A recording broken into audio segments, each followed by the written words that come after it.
naturale, che messi insieme fanno un mondo.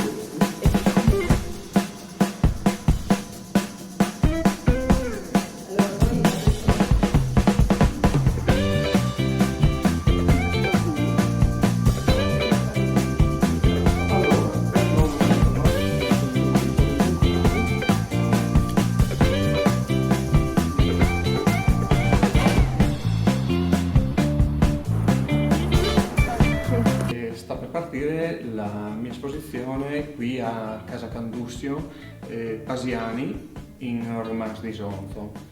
È stato un invito da parte dell'assessore alla cultura, Alessia Tortolo. Questa ristrutturazione va di pari passo alla mia sensibilità per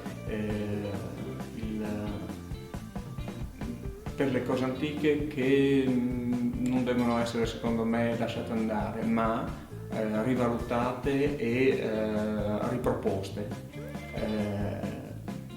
magari con cambio di utilizzo, eccetera. L'essere qui mi rende orgoglioso perché è un ambiente che sento mio, e inserirmi qui con la mia opera, con le mie opere, è veramente una cosa che mi rende orgoglioso.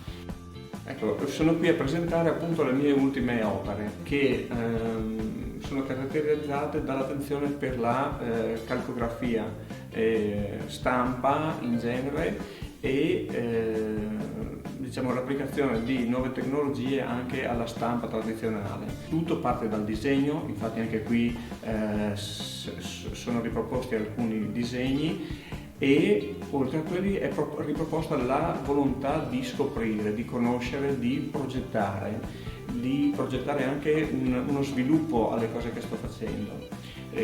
Quindi il disegno, la cartografia, la possibilità di variare i materiali, di colorare, di usare magari anche il gesso. Un'immagine che viaggiava a 120 all'ora viene a collidere con un'altra immagine che magari era ferma, e lì succede il disastro, ma forse anche il bello di un incontro-scontro. Di un incontro-scontro, esatto.